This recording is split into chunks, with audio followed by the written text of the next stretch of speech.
A entrevista de hoje é com o nosso diretor Inácio Coqueiro. Uma grande honra Gente, recebê-lo. tudo bem? Prazer é todo meu.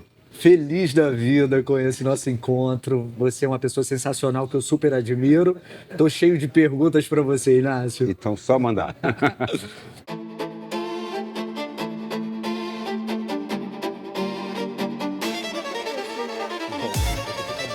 O legado que ele me deixa é essa coisa.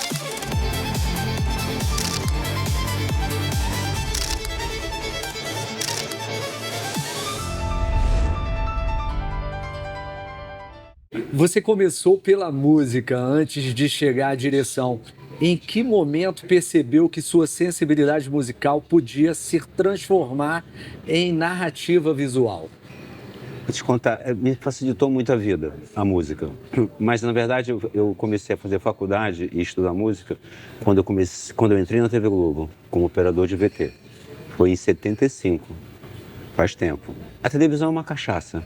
Então, na verdade, a minha vontade e o meu desejo na época era fazer 8 anos e ser maestro. E a direção, na verdade, ela tem uma coisa muito parecida com ser maestro, porque o maestro, ele rege uma orquestra, ele rege pessoas, e o diretor também. Então, assim, tem um pouco essa coisa parecida. Seria 8 anos de formação para maestro, então eu fiz 4 anos, e a televisão me encantou muito. Então, me formei em violão e logo depois não larguei a televisão. E continuei na televisão, editando. E isso me facilitava muito. A música, ela te dá muito tempo, você já pensa na cena um pouco. Isso foi me diferenciando um pouco dos operadores e editores da época. E as pessoas foram vendo a sensibilidade que eu tinha na edição, deixava mais tempo, pensava na música, pensava nisso. E fui caminhando, e a televisão é aquele encantamento, né? Você vai descobrindo coisas. E aí eu acabei dirigindo clipes pro Fantástico. Eu era editor ainda, mas passei a dirigir. Eu assinava como diretor, mas meu crachá era de editor. E fui... Aí a música me ajudou muito nisso. Tempo musical, edição, eu era um bom editor, e videoclipe é edição. Né? Então me ajudou muito. Foi o primeiro trabalho como diretor que eu fiz na televisão, onde juntei a coisa musical que eu tinha com a questão da fotografia. Se casar a imagem com a coisa. E funcionou muito. E a partir daí, né, eu toco até hoje, componho coisas, adoro compor para trilhas, para alguns trabalhos assim. Mas a música e a imagem, elas são um casamento maravilhoso. Quando a música está certa, na cena certa, ela emociona muito. Uau! Você sempre teve um olhar muito emocional para a imagem. Isso é algo que nasce com você ou foi lapidado ao longo da carreira? Quando você tem um olhar num plano aberto, que é a vida, é o teatro. O teatro, você chega no teatro, você olha, você vê o palco todo. Você não tem um close, você não chega numa lente, você não busca um detalhe.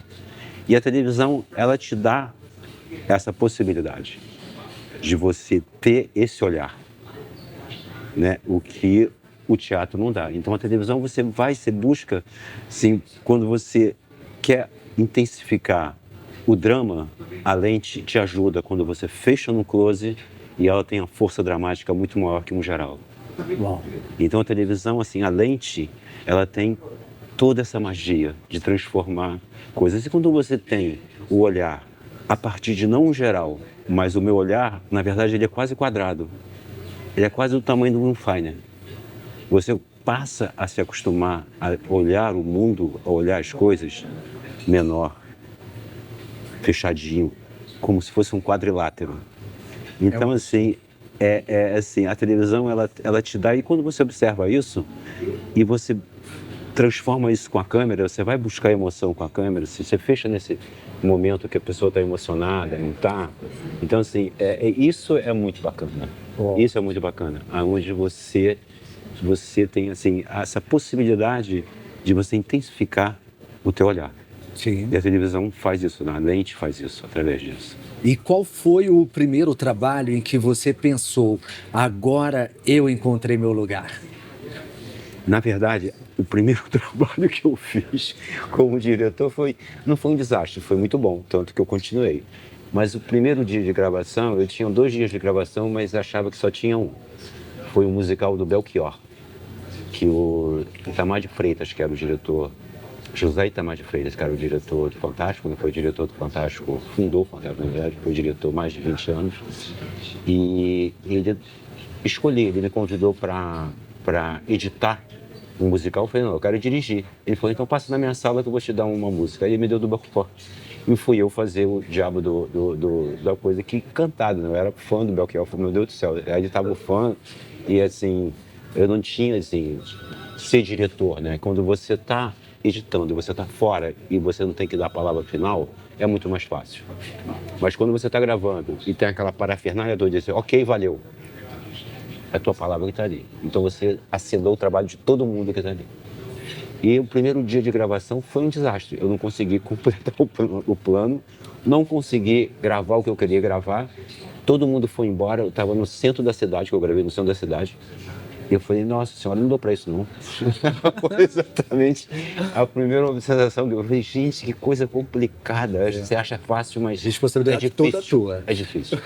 E aí eu fui falar com o Itamar, foi assim, muito triste, assim, cara, eu não consegui terminar o musical. Ele falou, não, você tem mais um dia de gravação. Eu falei, é?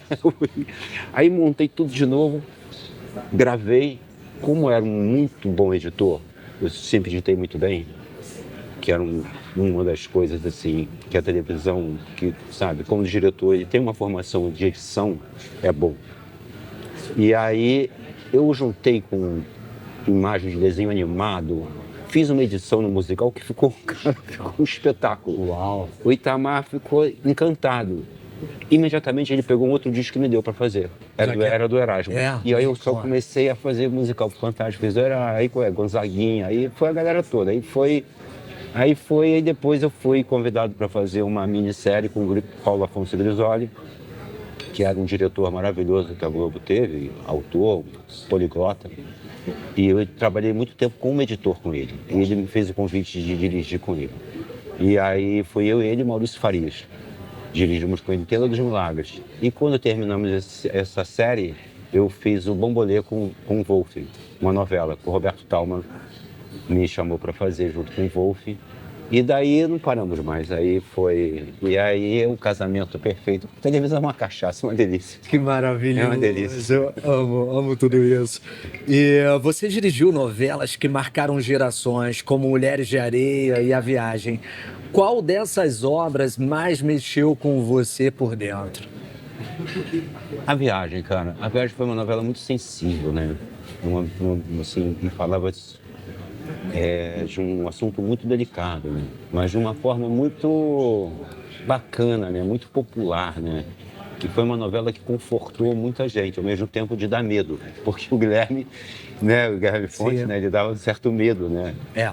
E toda assim a dificuldade dos truques que a gente fazia, não é? Porque a gente não tinha a tecnologia que a gente tem hoje. Se a gente faz aquela viagem com a tecnologia que a gente tem hoje, o inferno talvez fosse um inferno de Dante mesmo, não uma tentativa de semelhança ao inferno de Dante.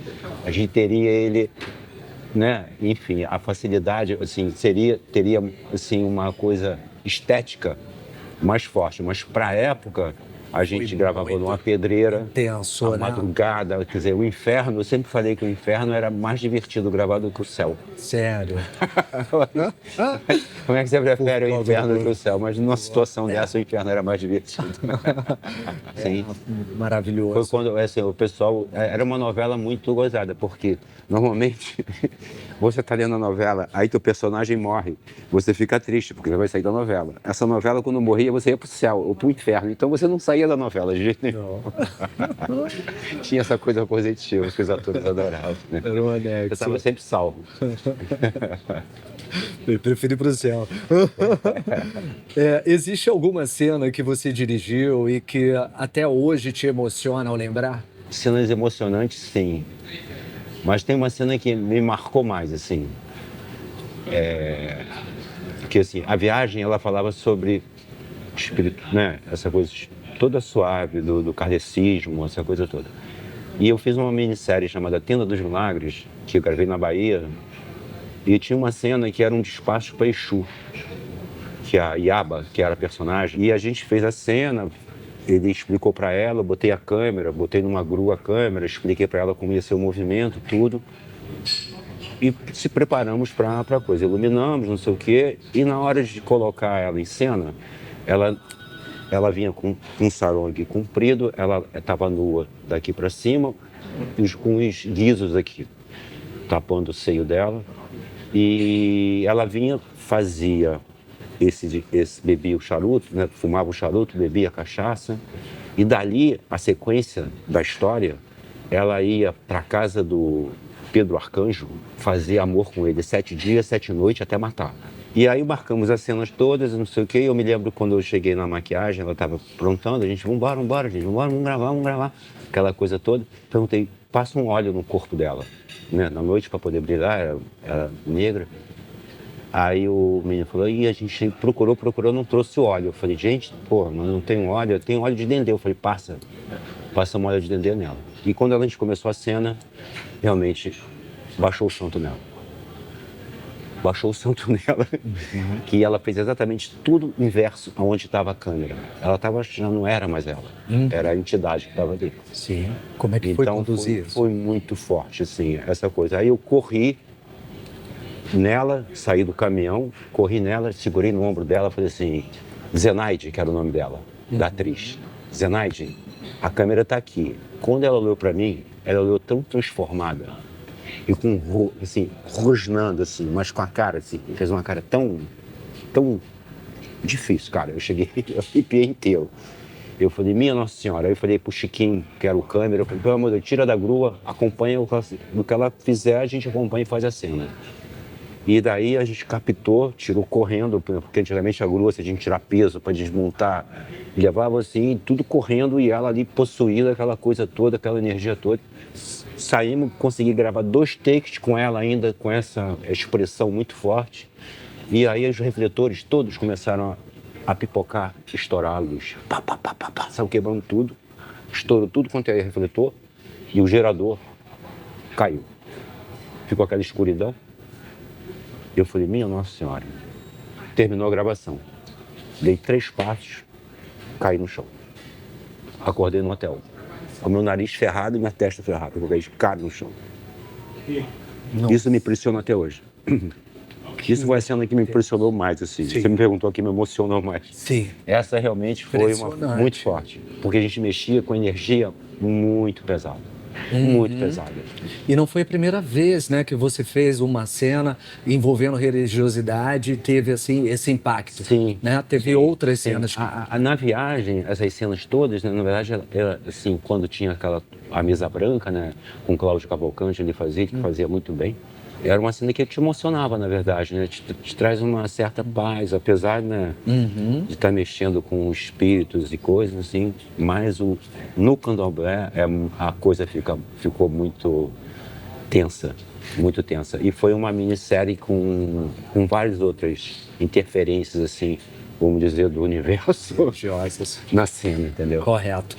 A televisão daquela época tinha outro tempo, outro silêncio. O que você sente que se perdeu? O que evoluiu na TV de hoje? Assim, o que acontece, assim, a TV antiga tinha uma coisa assim, que um diretor tinha que fazer tudo. Você dirigia linha de show, você dirigia Armação Limitada, né? Você Decide, fazia novela, eu dirigi Caldeirão do Hulk. Então, eu entrei numa fase em que os diretores faziam esse passeio dentro da televisão. Eles só não faziam novela. Hoje em dia a televisão se divide um pouco. Tem um diretor que faz clipe, tem um diretor que faz show, tem um diretor que faz novela. Quem faz novela não faz isso. E assim, graças a Deus eu nasci nesse tempo que eu pude fazer tudo. Então, de uma certa forma, eu tive essa escola, né, uma escola maravilhosa, e trabalho com mais. pessoas como Paulo Biratã, Roberto Talma, Manga, sabe, Sherman, Mário Lúcio Vaz, o próprio Boni. Então, assim, você só aprende, cara. Você tá ali fazendo e aprendendo. Que foi a melhor escola que eu já tive na vida que um profissional pode ter, né? De hoje. Toda a tecnologia que ela tem, né? Porque eu estava até conversando com o nosso amigo aqui sobre a Mulheres de Areia, e tinha a Raquel e a Ruth. Quer dizer, a gente perdia às vezes 10, 12 horas para fazer 2 cenas, uma cena na trucagem delas. Né? Porque se você mostra o efeito, você perde o encanto, você entrega, acabou a história. Então tinha que ser preciso, tem que ser muito, muito preciso. E hoje em dia, se a gente fosse fazer essa cena, eu faria essa cena, 20 cenas em 3 horas. A mudança está aí. Na tecnologia, no equipamento, né? Para você fazer um efeito, né? Era muito difícil. Você tinha uma ilha específica, você tinha um contel, você tinha uns equipamentos que tinham aparecido assim que todo mundo disputava o equipamento. Mas aquele equipamento também era muito usado em linha de chamada, para fazer chamadas da televisão, e alguns programas que cabia aquele tipo de efeito. Mas ao invés a dramaturgia usava poucos desses efeitos. Mas se a gente tem essa tecnologia na Mulheres de Areia chega, a gente teria mais velocidade. O que eu acho que hoje a gente tem, assim, mais velocidade na produção, na gravação, pela facilidade técnica que a gente tem. Correto. Né? Antigamente, se a gente botava o microfone, dava rame, não sei o quê, não pode, a luz não é essa luz maravilhosa que não esquenta. A pessoa fazia uma novela de época, embaixo de meio-dia, com um refletor no rosto, que tinha que retocar a maquiagem de 10 em 10 minutos. Exatamente. Entendeu? Então, assim, hoje a gente tem uma luz fria, que a pessoa no estúdio não é tão quente, a luz não é... Então, tem todo esse avanço da tecnologia que eu acompanhei e que só dou graças a Deus, porque é muito bacana, porque você acompanhou tudo, eu acompanhei tudo isso, né? Uma geração, a minha geração, acompanhou de uma certa forma toda essa mudança tecnológica. Né? Maravilhoso, maravilhoso, Inácio. Como era sustentar a sensibilidade artística em meio à pressão de audiência e grandes elencos? Antigamente a gente trabalhava muito com isso, a audiência, né? Era difícil, porque era uma briga ferrenha, né? Porque, na verdade, na época, a TV Globo era um monopólio, né? Assim, ela tomava conta de tudo, né? Então, assim, mesmo que a gente desse... A novela dava 60, 70 de Ibope. Hoje em dia dá 23, 25, né? Chega a 30. Por exemplo, assim, A Viagem, que foi reprisada à tarde, a audiência dela foi absurda. Absurda. Totalmente comparada com o horário das 9. Entendeu? É muita mudança, né? Muita mudança. É muita mudança. E a evolução não para, né? A evolução não para. Qual foi o maior desafio invisível da sua carreira que o público nunca percebeu? Nossa, vou te contar uma cena na Cara e Coroa que me marcou muito. Que eu gravei em Búzios. Foi a morte da Maitê Proença, que o Miguel Falabella matava ela, empurrava ela de um penhasco. Eu gravei em Búzios. E no dia dessa cena,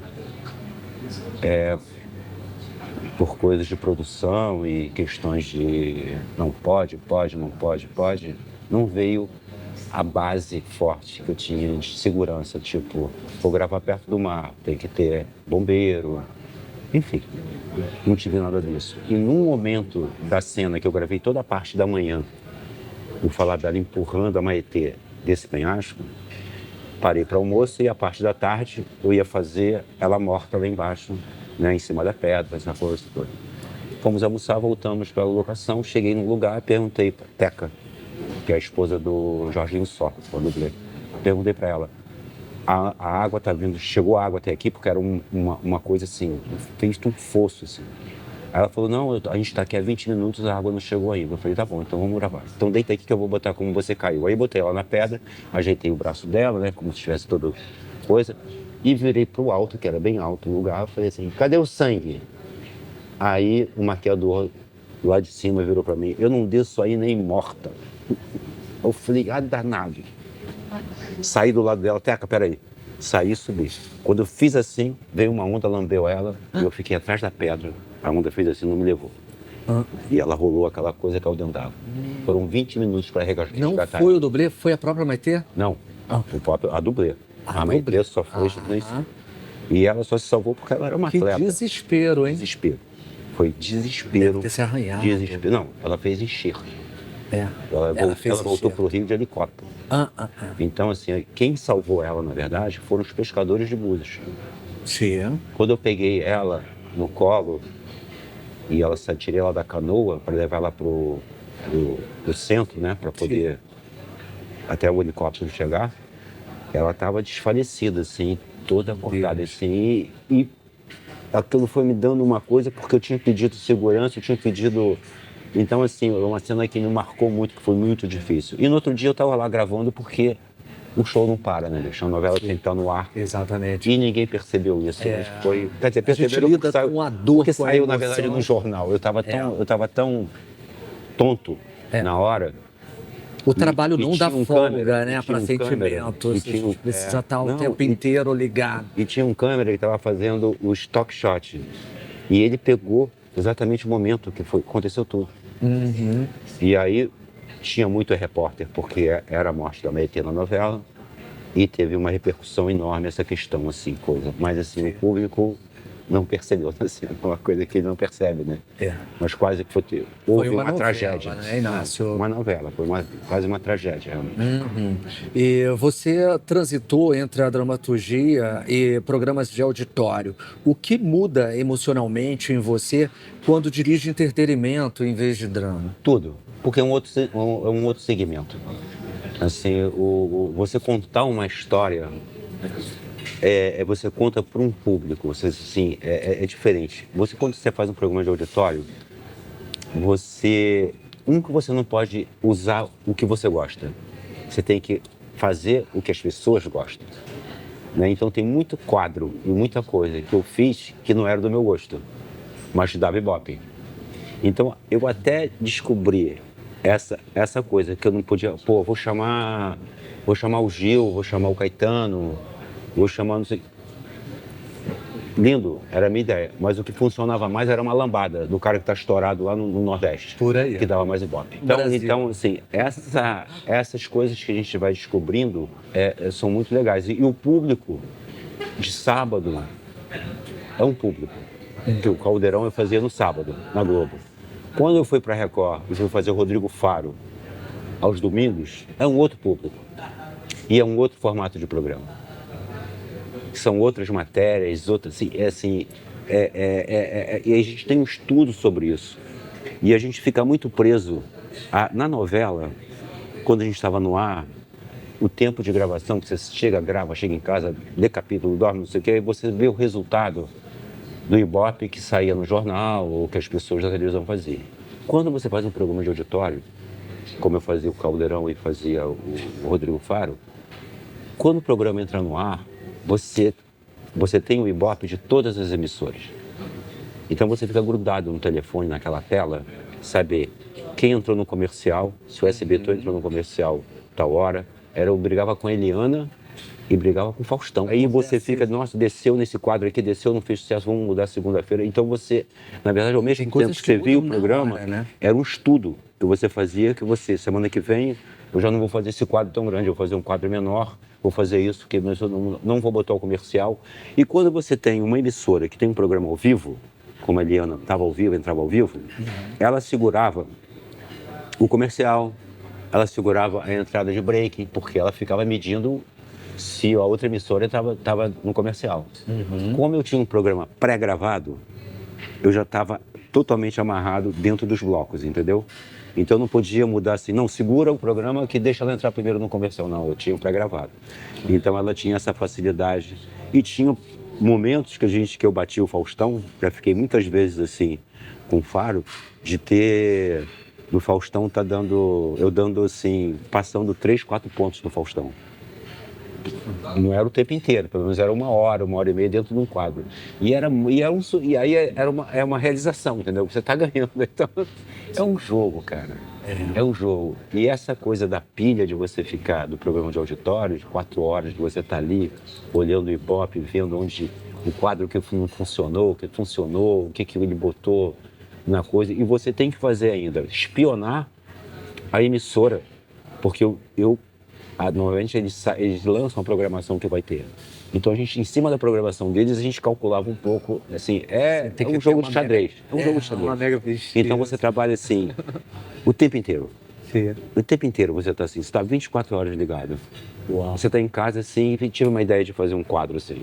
Aí você pega e já liga para produção, diz, ó, fala, vamos fazer isso porque senão Você eu tem vou que me esquecer. apostar o tempo inteiro, né? É. E em algum momento você sentiu que precisou se adaptar demais para continuar? Na Record. A Record, assim, eu trabalhava na Globo, né? A vida inteira na Globo. Aí quando você vai, assim, a Bandeirantes, eu saí da Globo, não saí pra Record, saí pra Bandeirantes. Fui fazer uma novela em Portugal. Quando eu voltei, terminei meu contrato com a Bandeirantes, que foram 2 anos, a Record me contratou. E é bem diferente. Nossa Senhora. Muita diferença. Porque, assim, a TV Globo, os profissionais respiram a televisão. Né? Eles fizeram, assim, as pessoas respiram televisão, sabem o que funciona e o que não funciona, sabe? Novela é igual, novela você tem que fazer como formato de receita de bolo. É uma receita de bolo. Sim. Você pode variar um pouquinho, mas ela tem um propósito, você tem que fechar plano, você tem um orçamento para fechar, você tem que gravar pelo menos 1,5 capítulos por dia. Então assim, tem uma cobrança muito forte. Muito forte. Já houve fases de cansaço, frustração ou vontade de parar? Ó, vontade de parar nunca, mas frustração algumas, assim, né?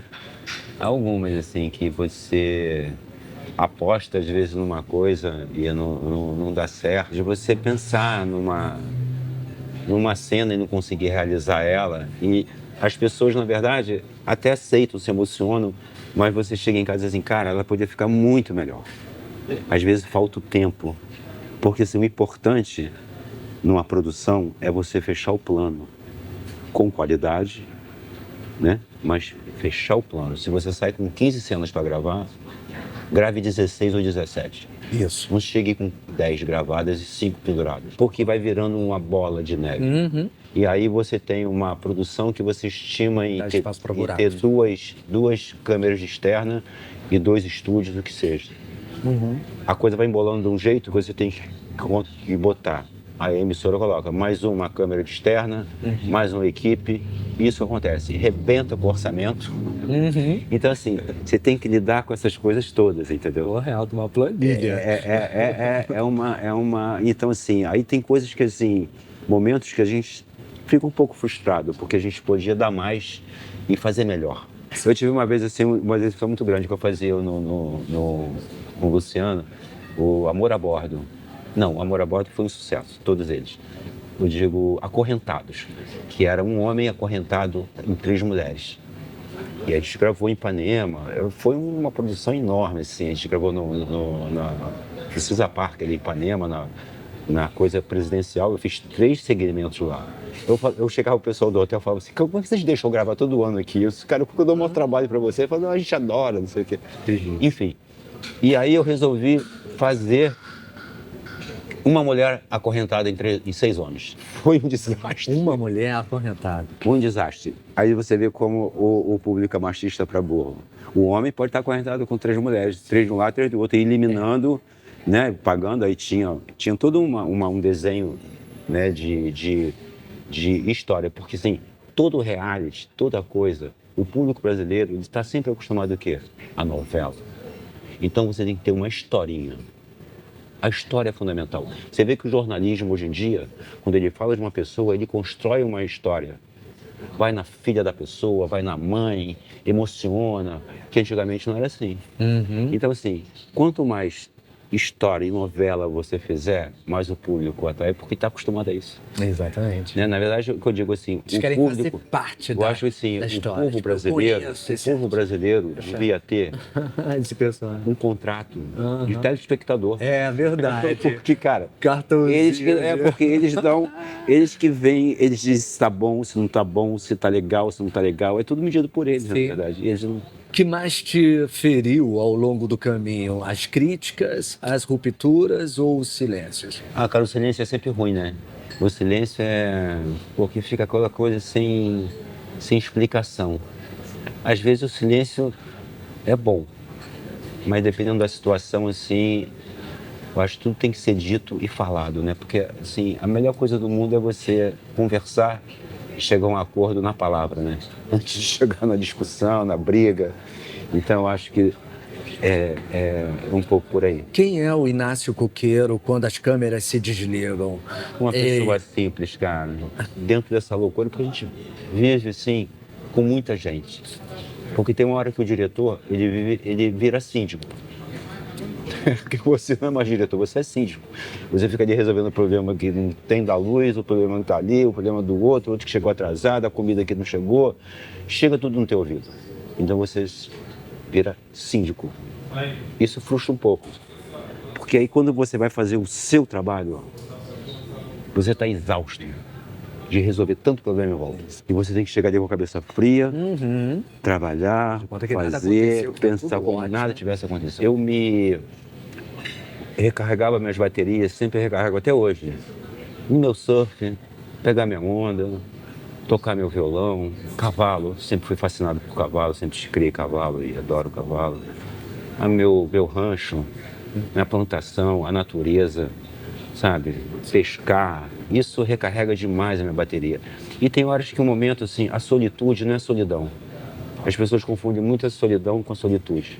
Então, assim, eu vivo muito na minha solitude, porque, assim, eu gosto, porque me faz bem. Tem horas que eu preciso do silêncio, eu preciso do silêncio até para o meu trabalho mesmo, para você ler, pensar, refletir, sabe? Tocar. É ótimo. O silêncio, então, assim, se a gente aproveitar o silêncio com esse foco, ele se torna ouro na sua vida. Eu, na verdade, com toda essa coisa da pressão da televisão, né, do Ibope, né, de você ter... Porque, na verdade, a televisão não tem memória. Você pode ter feito muitos trabalhos legais. Você fez um ruim, é aquele que marcou. Ele esquece tudo que você fez. Porque a televisão é descartável. Sim. Né? Assim, mas, assim, eu recarrego, assim, eu procuro sempre a natureza. O erro. A natureza. E as pessoas, assim, às vezes falam assim, eu não sei como você consegue ficar 15 dias sozinho lá no teu sítio. Cara, eu não tô sozinho. Mentira, cara. Vocês acham que eu tô sozinho, gente? Tem peixe, tem cavalo, tem isso, tem borboleta, tem tudo aqui, cara. Água, assim, imagina.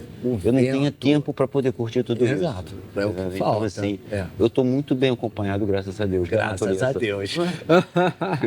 E o que a maturidade te ensinou que o sucesso jamais ensinaria? Paciência, paciência. A paciência, assim, a paciência é uma coisa que você tem que ter muito. Assim, o meu trabalho me ensinou isso. Sim. Porque, assim, quando você fica nervoso, você fica burro. Imediatamente, você fica burro. Você distrai alguém, você fala alguém. Então, assim, isso é o grande segredo da coisa. É isso aí. É a paciência. Omar Sharif, perguntaram para ele, você está fazendo 50 anos de carreira? Eu falei, eu estou fazendo 50 anos de carreira, mas esperei 25. Porque, na verdade, você está no set, vamos montar a grua. Pega um livro, senta, descansa, lê, porque vai demorar 40 minutos. Exato. Fazer a luz vai demorar mais 40 minutos. Exato. Então, é muito legal isso que ele falou. Eu tenho 50 anos de carreira, mas esperei 25, porque 25 você fica esperando. Fazer o seu. É muito gozado, eu acho muito incrível. Então é isso, é a paciência. Sim. Esse é o grande trunfo do sucesso. É a paciência, a compreensão e humildade. Humildade, cara. Porque, assim, tudo isso a gente já passou, assim. Agora eu tô num momento, assim, que... Você viu, assim, meus 2 filhos são diretores de televisão também, né? A minha filha é artista plástica. Eles me deram netos maravilhosos. Então, assim, é um momento, assim, disso, sabe? De poder, assim, um pouco dar para eles o que eu não pude dar enquanto eu estava trabalhando pra caramba. Porque eu deixei de fazer muita coisa que um pai faz de ausência pelo trabalho que eu tinha. Exato. Que não dá para você chegar e dizer assim, gente, para a gravação aí que eu vou, que é aniversário da escola do meu filho, eu tenho que pegar meu filho na escola. É impossível. Ausente. Nem ausente, assim, eu sempre tentei ser um pai presente, mas assim, o teu trabalho não dava. E tem momentos que agora eu converso com meu filho que são diretores, eu falei, tá vendo? não vai buscar seu filho na agora ele escola compreende. porque você não vai largar uma gravação para Exato. dizer que vai buscar seu filho na escola. É Então isso. você não pode. Entendeu? Então, assim, A compreensão chega. então, o trabalho, ele me ocupou tanto e que me fez muito bem. Consegui criar meus filhos, estão tudo lindo aí, bacana. Agora, assim, o que eu penso daqui para frente, assim, sempre trabalhar muito, muito. Estou sempre fazendo coisa, trabalhando, porque você tem que estar trabalhando. E fazendo coisas, exercitando, fazendo coisa assim, mas o que me dá mais força e vontade na vida é quando eu penso nos meus netos, nos meus filhos. Quem sabe de A vida muda, a vida ela tem uma girada aqui. Então é diferente, você tem todo um entendimento no que você pensava antes e o que você pensa agora. ver a vida. Se você pudesse voltar no tempo e falar algo para o Inácio do início da carreira, o que diria? Faça tudo igual que você fez, porque você é muito feliz assim. E para quem está em casa agora, vivendo um momento difícil e precisando de um resgate, qual mensagem você deixaria? Não desiste do seu sonho. É uma coisa muito assim. Eu trabalhei muitos anos com a Xuxa e a Xuxa sempre falou isso pra mim. Não desista do seu sonho. E ela falou pra tanta gente que mudou a vida de muita gente. Então, assim, nunca desista do seu sonho. Vá atrás, corra. Não espera cair do céu que não vai cair. Então, assim, vá atrás e batalha por isso. E seja humilde. E honesto. Linda entrevista. Obrigado, Inácio, por estar aqui conosco, contando a sua história sensacional no cinema, na TV, na vida. E é isso, estou super contente, super feliz e grato pela tua presença, tá? Obrigado, meu amor. Eu que agradeço. Até a próxima. Adorei.